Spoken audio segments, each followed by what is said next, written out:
سڵاو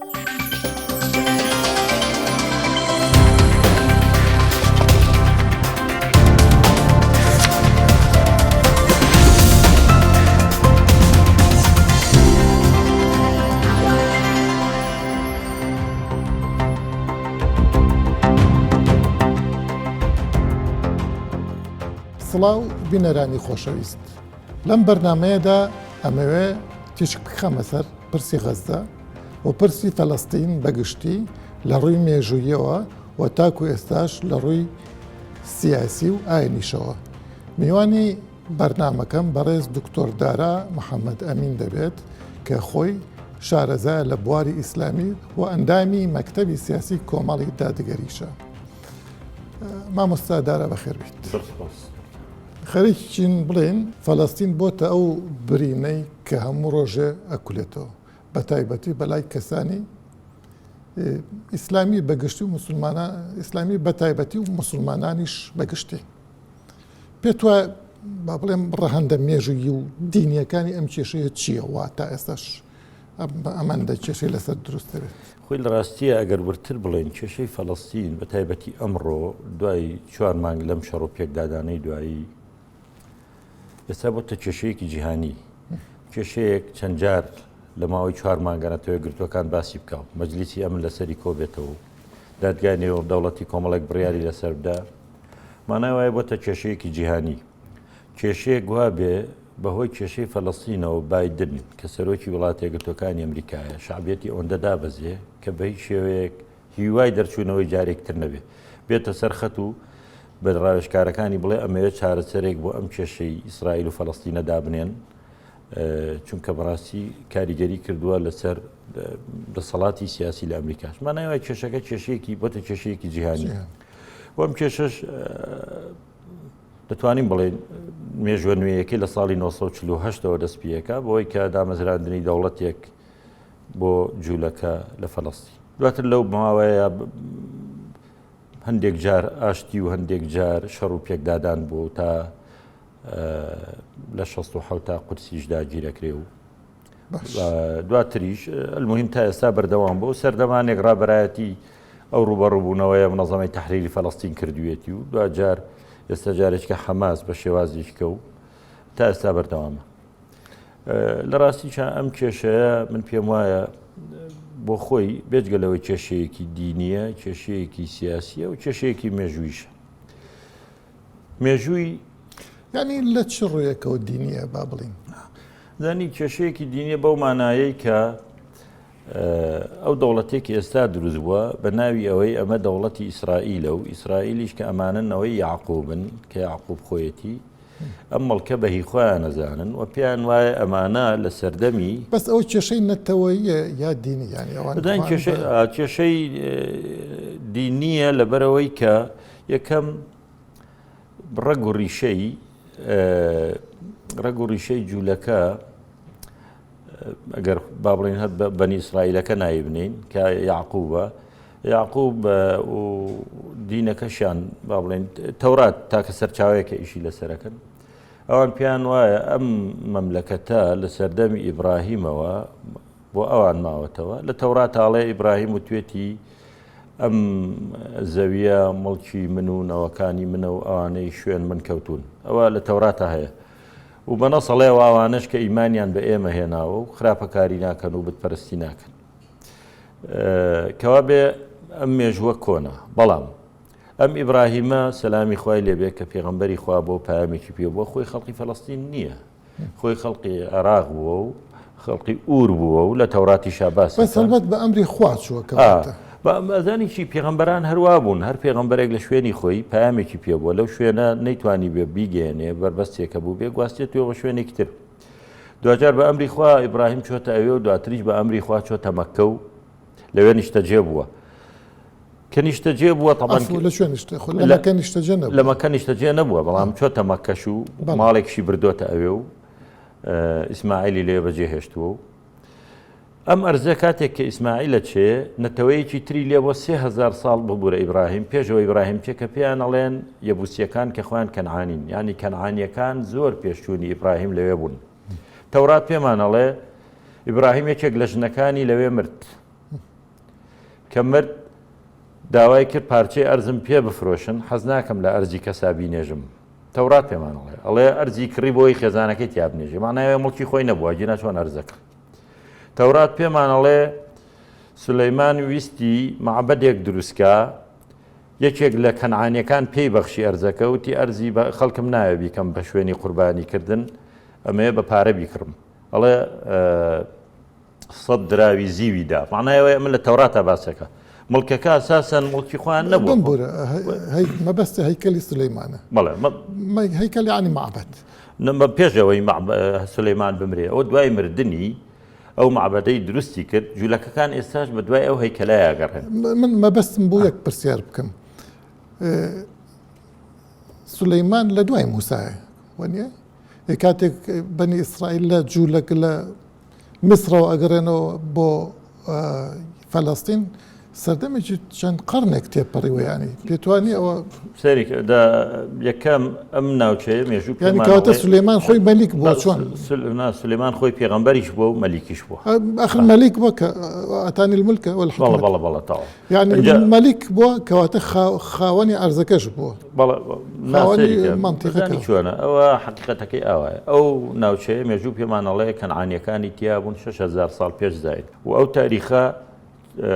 نزیکەی 3000 ساڵ دوای ئەوە ئیبراهیم لە ئورەوە کۆچی کردەوە ئەوێ دواتریش دوای ئیبراهیم نەوەکانی لەوێ ماونەوە ئیبراهیم کوڕی گەورەی ئیسماعیل بووە و دواتریش ئیسحاق و دواتر 6 کوڕیتری هەبووە بە پێی تەورات باشە عەجەبەن یعنی بۆ نەوەکانی ئیسماعیل خاوەنی ئەو مڵکە نین تەورات هاڵێ ئیبراهیم توێتی ئەمە بۆ من و نەوەکانمە باشە ئەگەر مڵکیش بێت تەمان مڵکی خوایە إن الأرض لله يورثها من يشاء من عباده ملكي كزنية شيء صلاتي بو بيت بس دواي إسماعيل هاتوتا مكة أو منطقة بلان بونا وكان إسماعيل بواني بسنوا أخوي بسيارك أوية أجر أم الكهي أوانا بلام هر تورات بيمان عليه باشترين سرچاوية عليه أم زاوية هي أو كسانية كخوا برستي أكل زور باشا زور اللي نتشقين وكهلي بس لما عرش قبلي نوع قصيك دروز بك خوي يقول القرآن فرمي ببني إسرائيل سورته مائدة آيات يا قوم ادخلوا الأرض المقدسة التي كتب الله لكم ولا ترتدوا على أدباركم فتنقلبوا خاسرين إلى آخره الله ببيم آياته خوي أرضي فلسطيني لسر جولك تابو كردو يعني أما هرچەند فەوزایکی زۆری کەم سەریکە لە نەزەری ئیسلامە پێغەمبەران کاڵێن یا قەومی مەبەستیان قەومی نەتەوە نییە بمبورە بەس موسا ڕوو ئەکاتە بەنی ئیسرائیل لە تەیها لە دوای ئەوەی کە لە میسر دەرەچن نەوە بگەڕێنەوە ئەوان ئەڵێن ئێمە ناوێرین چونکە جالوت و قەومەکەی بە قوتن دەرەقەتیان دەرەقەتیان نایەن و ناچن بە قسەی ناکەن ئەوانە هەموویان ئەوانن کە بە حساب شوێنکەوتەی ئەو دینانەی پێشون و ئەمانە بەنی ئیسرائیلن داوان لێکە بابشتن ئەم ئەرزە پیرۆزە ئەرزی ئیبراهیمە ئەرزی یعقوبە ئەرزی پێغەمبەرانی ترە بس ئەو كتب الله لكم يعني وكبلي نخوا برياري داوە ئەزانی چی نا ئەوە كتب الله لكم يعني خوا بریاری داوە هەموو ئەرزێکی خوایە بەڵام هەر تەورات پێمانەڵێ ئەڵێ لە شوێنەکاڵە ئیبراهیم لە شوێنەکاڵێ سولەیمان پێوتن هەر کەسێک لەسەر ئەم دین و بیر و باوەڕە ئێمە نییە لە وڵاتی ئێمە جێ نابێتەوە کەوا بێ بابەتەکە شوێنکەوتنی ئەم دینەیە ئەوەی لەسەر ئەو دینە نەبێ جێ نابێتەوە کاتێک کە موسا پێیانە فەرمێ بابچینە ناوی کەسیان لەگەڵی ناچێت اذهب أنت وربك فقاتلا إنها هنا قاعدون دوجار 40 ساڵ سەرگەردانە بن بەڵام ئەوەی مەملەکەتی بۆ دروستکردن بۆ یەکەم جار کە زۆر 1000 ساڵ پێش میلاد با بڵێن سولەیمانە کە بێ بە مەلیک و داود باشە لە سەردەمی داودەوە کە مەملەکەتەکە دروزە بێ کە 1000 ساڵ پێش میلادە جوولەکە حکمی وڵاتەکە وەکو دین وەکو حاکم وەکو دەسەڵات پێش ئەوە نەتەوەی تریتیا بە 3000 ساڵ پێشتر دواتریش دەسەڵاتی ئەمان فترەیەک بەردەوامە بێ هەتاکو ئەو کاتەی نەبوخزنەسر دێ بابلیەکان پەلاماری ئەدەن و دەسەڵاتیان نایهێڵون لە قورئانی باس کراوە فإذا جاء وعد أولاهما بعثنا عليهم عبادا لنا أولي بأس شديد فجاسوا خلال الديار سەر ئەمڕۆ ئەمە واقعە ترەوە جوولەکە زایۆنیزم ناوی ئەنەی چی ناوی بنێ هاتوون و لەگەڵ فەڵەستینیەکانە هەر لە سەردەمی لە ساڵی 20ەکانەوە کێشە لەسەر ئەرزە بوو، ینی ئەوان خۆیان لە فەلەستینا بوون. دوای وا حەلیان کردو کە لە سا 48 بزانم بۆ فەلەستینیەکان یا بۆ ئیسرائیل و سا 52 بۆ ئەوەی تریان. لەو کاتەوەی تر کێشەکە بۆتە کێشەیەکی دینی ینی. بەزانی خۆی لە ڕاستیە کێشەکە ئەمەیە وەکوتمان ئەم ئەرزە بە ئەرزێکی پیرۆزدانراوە. جوولەکەکان بە یخوان یەزانن ئەڵەنەوە ئیبراهیم و ئەوە موسا و ئەمە داود. تەمان زۆر گەڕان ئەو هەیکەلەی سولەیمان بدۆزنەوە دوای ئەوەی بابلیەکان بەسەریاندان و وێرانیان کردن. دواتر جوولەکەکان لەبەرەوەی لە دین لایەندا و کەوتنە ئاژاوە گێری و خراپبوون کاتێک کە مەسیحیەت دێ زۆر دژایەتی مەسیحیەکانەکەن و ئەم پرسە بە یخوایان نەزان ئەڵێن عیسا لەوێ لەدایک بووە. و لەوێ هەڵواسراوە خۆیانەیڵێن و لەوێ ژیاوە بانگەوازی کردووە. بە ئەم پرسیار دوای بێنە سەر تازە بەس ئیساش هەر لەسەر بەنی ئیسرائیل حسابە. بەچی؟ دایکی لە بەنی ئیسرائیل بەس ئەوەیە کە ئەم خۆی باوکی نەبووە ئەجینە دایکی لە بەنی ئیسرائیل بێنە سەر تەزام ئەگەر عیسا تەنها دایکی لە بەنی ئیسرائیل بێ خۆ محەممەد باوکی لەنەوەی ئیسماعیل لەنەوەی ئیبراهیمە کەوا بێ محەممەد لە پێشترە. مەبەستم وەکو یەکسەریە. ئیسا لای جوولەکەش لە دایکە و ئینسان ئەبێتە ئەو هینە با بێنە سەر بۆچی یەکەم محەممەد لە پێشترە بە ئیبراهیم لە عیسا ئەمە یەک دوو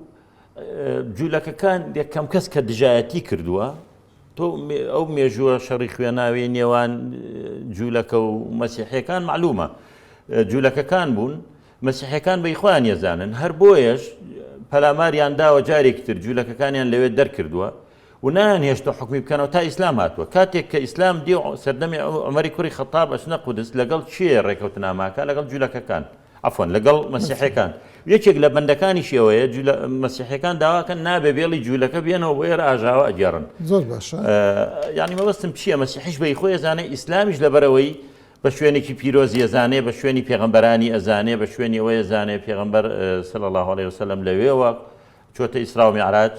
و زۆر گرنگی پێداوە لەبەرەوە ئیسلامیش بە خۆی زانیوە. زۆر باشە. باوەی حکمکردنەکەشی بۆ یەک معلومات ئەمە گرنگە بۆ ئێستا. جوولەکە بە درێژایی مێژووی خۆی کە دەسەڵاتی داود و سولەیمانەوە دەست پێکات 450 ساڵ حکمی کردووە بەڵام ئیسلام 300 سەدا حکمی ئەو شوێنەی کردووە. مامۆستا کاتمان زۆر دوا جاری ئێستا کاکە خۆی ئێستا جوولەکە داواکە نابێ عەرەب لێ بمێنێ بەعکسەوە داوای نیل و فرات دەکەن. زۆر باشە مامۆستا ئەوەی کە ئێستا لەبەر چاومانە ئێمە باسی ئەمڕۆکەین لەمڕۆیە لەپڕ بەیانێک هەڵەستین حەماس و جیهاد پەلاماری ئیسرائیلێن 1200 کەس بینی کوشتن و ئەسیر و بە دەرەجە ئیختلافیانی یعنی لەم لەحظەیەدا لەم ئاهنوساتەیە چێ متعدیە چێ معتەدیە لێرە ئاشکرا ینی ئەم مەسەلەیە دوای ئیسرائیل لە ڕەتفیعلیەوە پەلامارەتەوە ئەم مەئەساتە ئەم کارەساتە کە ئێستا دروستە بێت ئێستا ئێمە یاخود با بڵێن مسلمانان عالەمی ئیسلام عالەمی عەرەبی ئەوە باس ناکەن کە ئەمە حەماس طبعا بمانەوە نەمانێت ئیسرائیل ئێستا دەوڵەتێکە ئەندامە لە نەتەوەیە گرتوەکانە وڵاتە عەرەبیەکانی زۆربیان ئەترافیان پێکردو کە تۆ پەلاماری ئەو وڵاتە ینی تعداد لە وڵاتێکی سەربەخۆ کردو. ئەم دەوڵەتانە وەکو کەڵەگایی خۆسەپاندن لە دوای شەڕی جیهانی دووهەم خۆیان سەپارن بەسەر وڵاتانی ترە. ئەڵمانیان دابش کرد وڵاتانی جیهانیان دابش کرد ئەمانە بە زۆر سەپاندن بۆ بەسەر خەڵقی ترە کوردیان دابش کردو بەسەر ئەم وڵاتانایە کورد دەسەڵاتی نییە فەڵەستینیەکان کە ئەمانە ئەسڵ کەنعانین بۆ کوێ بچن نەتەوەیەکن باش هەر نەتەوەیەگرتوەکان بڕیاری داوە دوو دەوڵەت هەبێ لە ئیسرائیل یەکێک بۆ فەڵەستینیەکان ئیسرائیل قبوڵی ناکە یەکە قبوڵی ناکە تۆ ڕۆژانە خەڵق قەتڵ عامەکە ئەیکوژی ئەویش پەلامار تەدا و شەڕیش لەگەڵاکە نەتیجە ئیسرائیل خۆی بە دوای چارەسەرا ناگەڕێ بۆ نەهات لەگەڵ یاسر عەرەفات ڕێککەوێت کاکە بەدەر لە حەماس بۆ لەگەڵ محمود عەباس ڕێک ناکەوێت. ئەوە لەوانەیە ئێستا ئەمە نەتوانین ئەوە حەڵکین با بڵین لە سەرەتادا ئیسلامیەکان زۆر بەگەرمی پشتیوانێکی ڕەهایان لێ کرد لە بەرامبەرە سەلەفیەکان بە پێچەوانەوە وەزعەکان بەدڵ نەبوو ئەیانوت ئەمە شەڕی خۆکوشتنە چونکە تۆ دەرەقەتی ئیسرائیل نایی لەم حاڵەتەیە هۆکاری ئەم دوو بەرەیە چیە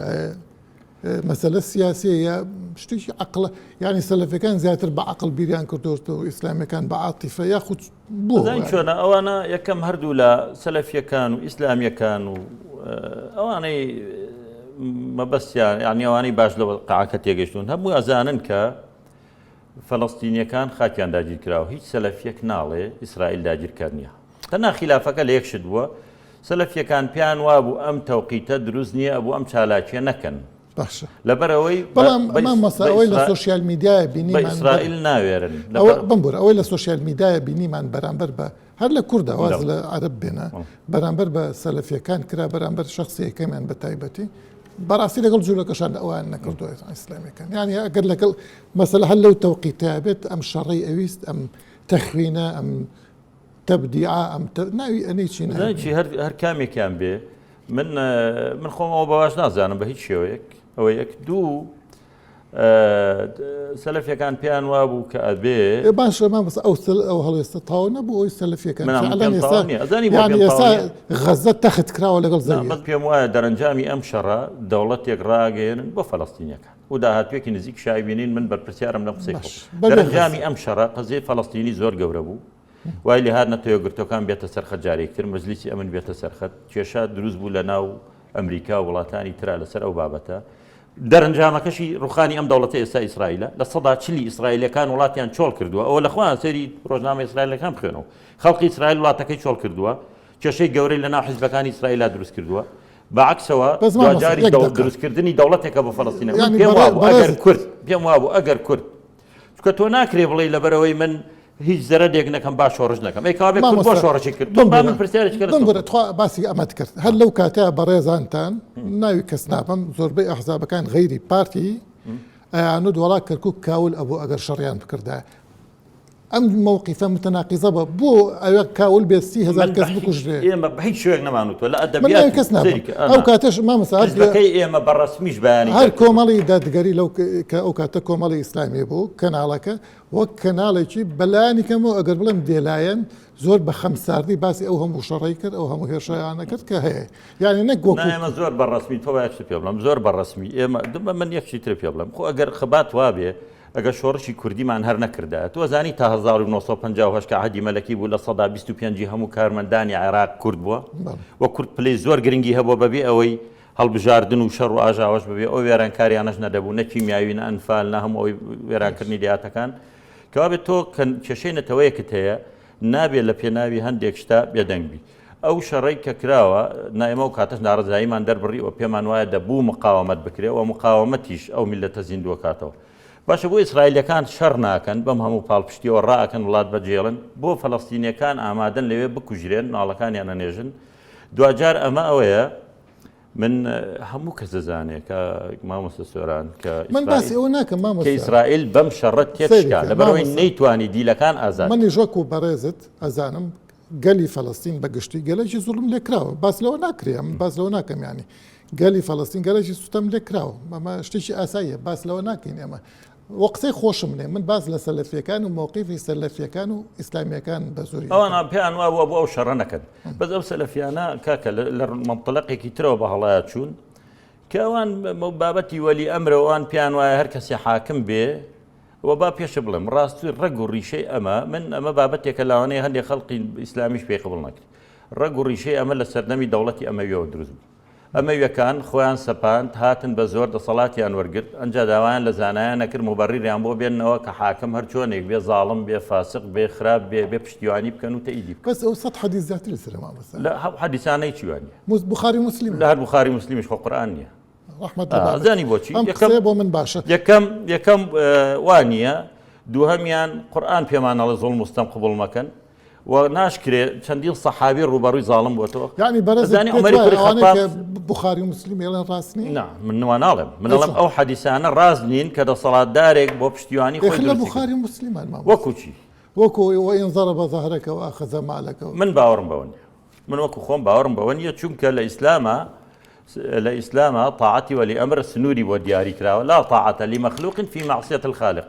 باشە دەسەڵاتدارێک شریعەت جێبەجێ نەکاو دەسەڵاتدارێک هەر نوێژ نەکاو دەسەڵاتدارێک ڕێگە بە بڵاوکردنەوەی فەسادی بدا لە دینە ئەمە قبوڵ نییە بمبورە لەوە ئێستا کاتی ئەومان نەبێ لە بەرنامەیەک ترە تایبەت هەر مووقیفی ئەهلی سوننەیە ئەو هەی سەلەفی نییە بەگشت بە تایبەتی ئاخر ئەو کاتە سەیریکە ئەو کاتە ئەمەویەکان حاکم بوون ئەمان هێناوە و ئەو ئێستا لە سعودیە و سەلەفیەکانیش ڕاواجی پێدەن ئەمەیە هەر کەسێک وەلی ئەمر بێ ئەوان پێیان قبوڵە هەرچەند ئەمە ڕاستەکەی ئێمە ئەمڕۆ بۆ نمونە ئیشمان بەوەیە ئەمان تەئیدی وەلی ئەمرکەن بەڵام باوەڕکە وەلی ئەمریکا ئێگە سەدام حوسێن بۆچیەکەن ئێخۆ مەشە دروستنی لێ ڕاپەڕ ئەمە لە دینا دروستە ئێخۆ سەدامیش کافر نەبووە ئەمە کاتمان لەوات جا یوسف قەرزاویش بە شەهید ناویە بە توازان بالمناسبە یوسف قەرزاوی لەبارەی جوولەکەەوە ئەڵێ هەمەیان بە مناڵەکانشیانەوە محاربن وەکو دوژمنە بێ بکوژتێن هەر لەوێشەوە تەقە خۆ تەقاندنەوەی لەناو فەڵەستین و لەناو مەدەنیەکانە ئەنجامدا ئایا مناڵێکی ئەوەی کە لەوێ من بەڕاستی ئەوم نبینیوە بەڵام ئاشکە خۆتەقینەوەکەشەوە بەڵام من یەکشت ترەڵێم ئەو مێژوو پێمانەڵێ لەو ڕۆژەوە ئیسلام حکمی قودسی کردووە کە نزیکەی 13 سەدە بووە معبەدەکانیان هەبوون خواپەرستی خۆیان کردووە مەسیحەکانیش کڵێسای خۆیان هەبووە ڕێگاشیان لێ نەگیراوە لەناو خاکی لەناو ئەرزی موسڵمانانی شابوون جوولەکە لە هەموو شارەکانی کوردستانیش و عێراق و وڵاتانی جیهان بوون بەڵام موسڵمان خەڵقی قبول بووە من باس لە ئێستا ناکەم هەندێک شەڕ و ئاژاوە دروزە بێت لە شەڕ ئەحکامی تایبەتی خۆی هەیە تەڕۆشک بێکەوە سووتێ بەڵام ئەوەی ئەو سەماحەتی ئیسلام بەرامبەر ئەدیانی تروێتی خەڵک نەیبووە ما بەسە بە لەوانەیە ئەمە دوا پرسیارم بێ تۆ دیقەت بە زۆربەی وڵاتانی با بڵێم سەرکردەکانی وڵاتانی ئیسلامی شعوبەکان نا زۆر پشتیان لە فەڵەستین کردویانی بەجددی لەم شەڕەشە زیاتر دەرکەوت تەنانەت مەسئولێکی هەرە گەورەی ئیسرائیل وتی هەموو دەوڵەتان پیان وتم نابێ حەماس سەرکەوت ئەمە یەک دوو عەرەبەکانی 48 بۆ دەنگیان نییە ئەوانەی لەناو ئیسرائیلن هیچ مووقفێکیان نییە لە زیفەی غەربیش بە هەمان شێوەیانی کاکە گیان وڵی ئەوە پرسیارێکی بەجێ یەکەم تۆزانی لە دوای 48ەوە عەرەب لە فەڵەستینانەمە 2 ملیۆن فەڵەستینی لە ئوردو ناژی ئەوانە خوێن ئێستا لە ناو ئیسرائیل خۆیە عەرەب هەیە زانی هەیە ئەوانە بەشێکی هەرە زۆریان دژی ئیسرائیلن و من شخصی خەڵکیان ناسم بەس ئەوانە دەسەڵاتیان نییە و لە ناوچەکانن بەشێکیان ئەوانە جەماعەتی مەحموود عەباسن ئەوانش حیزبێکی تر و بابەتێکی تری سیاسی ینی مەسەلەکە بۆتە حیزبی لە قەومیەوەی بەڵام گرنگەوەیە لە دەنگدان و هەڵبژاردنە چێ زۆری نێدەنگەکانی هێناوە حەماس بۆ لەبەرەوەی ئەوان توانیان بە فیعلی ڕوبەڕووی ئەو دەسەڵاتی زایۆنیە بۆستنەوە لەکوێ دەنگی هێناوە لەو هەڵبژاردنەی کە لە مەحموود عەباسیان بردن نانم باسی ئێوە ناکەم باسی فەڵەستینی هەر منیش لە ناو عەرەبەکانی ناو ئیسرائیلەکەم من باس لە ناو عەرەبەکانی ناو ئیسرائیلەکەم زیفەی غەربیە لەوێ ئەڵەم ئێستاش ڕاپرسێک بکرێ ئێستاش ڕاپرسێک بکرێت لە ئەنگرانی حەماس زۆر زیاترن دەوڵەتانی عەرەبی خۆ دەزانی لە پێناوی بەرژەوەندی خۆیانە ناتوانن ئەمڕۆ ئیسرائیل هەموو زلهێزانی دنیا پشتگیریەکەن لەسەر هەمویانەوە ئەمریکا و بڕوا ناکەم هیچیان جورئەتیەوە بکەن لە پێناوی پاراستنی کورسەکەی خۆیانە هیچ جم و جوڵە بکەن یعنی ئەگەر باوەڕکە ئەگەر بێت و قەتڵ عامەکە گەورەتریش بێ ئەنجا جورئەتی ئەوە ناکەن هەر هەمویان لە پێناوی پاراستنی بەس مامۆستا بە ئەم پرسیارە بکەم حەماس لە ناو ماڵ و مناڵە شەڕەکە وایە یعنی شوێنێک نییە ئیسرائیل کەواتە ئیسرائیل لەکوێ لە حەماس بە یەک سوال ئەوە یەک حەماس لەژێر ئەرزا شەڕەکە حەماس لە ناو قورسایەکە لە تەل ئەویبێکە لە ئەو شەڕی کە ئێستا هەیە لە ناو ماڵ و مناڵایە یەک ماڵی مناڵی ئەوەی توانیوێتی ڕۆیشتووە چەند ئیسرائیل زۆر ئەوێت چۆڵی یەک سوال کە زۆر مهمە بەلامەوە هەرچەند کاتمان نەماوە هەر لە فقها لای خۆمان ئیبن تەیمیە و زۆر هەموو عولەما باسی نظامی تەسەتورەکەن یعنی ئەگەر دوژمن تەتەڕوس ماڵ و مناڵی موسڵمانیشی کردە قەڵخان بۆی فری پێی نەکەیت بۆ تێ ئەو ماڵ و مناڵ مسلمانە بکوژی تاچیتە سەر دوژمنەکەت شەڕیان لەگەڵاکەی ئیسرائیلیش لەمە زیاتر چی کردو یعنی سەریکە ئەەکەم ئەمە بابەتێکی خلافیە دوو ئیسرائیل دەستی لێژ نەپاراستووە ئەمان ئەتوانی قەتڵ عام کەن لە جیاتیەوە بچن سەربازگەیەک بگرن چونایە خەڵقی مەدەنی و هاوڵاتیان کوشتە 1200 کوشتمەوە لە کاتی شەڕا بوو واش نییە مەدەنی 1200 مەدەنی نەکوژرا بەەوە ئیسرائیل لە 200,000 مناڵی کوشتووە ئەمە یەک ئەوەی من مامەسە ئێمە گوێ لە سەد ئێمە گوێ لە ئیعلامەگرین لە ئیعلامە ئەڵەن 30,000 لە غەزە کوژراوە ئاشکرایە بەڵام ئەڵەن 1000 یەکەم ڕۆژش کە حەماس چوونە ناو ئیسرائیل و 1200 کەسان حەماس چوونە ناو سەربازگەوە ماڵ و مناڵ لەکوێ کوژراوە سەربازگە بەرحاڵ لە ڕاستیە من پێم وایە ئەم شەڕ هەر درێژەیە بێ تا چارەسەری ئەو کێشەیە کرێ و باشترین چارەسەریش ئەوەیە کە نەتەوەگرتەکان و توێتی دوو دەوڵەت دروست بکرێت لە وڵاتە وەکو حەلێکی سیاسی بەڵام بەداخەوە تا ئێستاوە جێبەجێ نەکراوە بەڵام من پێم وایە دوای ئەم شەڕە ئیسرائیل ناچار ببێ بەوەی قبول کا دەوڵەتێک بۆ فەڵەستینیەکان هەبێت بینەرانی خۆشەویست بەم شەوەیە هاتیینە کۆتایی ئەم دیدارەمان زۆر سوپاسی بەڕێز دکتۆر دارا دەکەم بۆ ئەوەی کە ئەزیەتمدا تا بەرنمەیەکی تر خواتان لەگەڵ.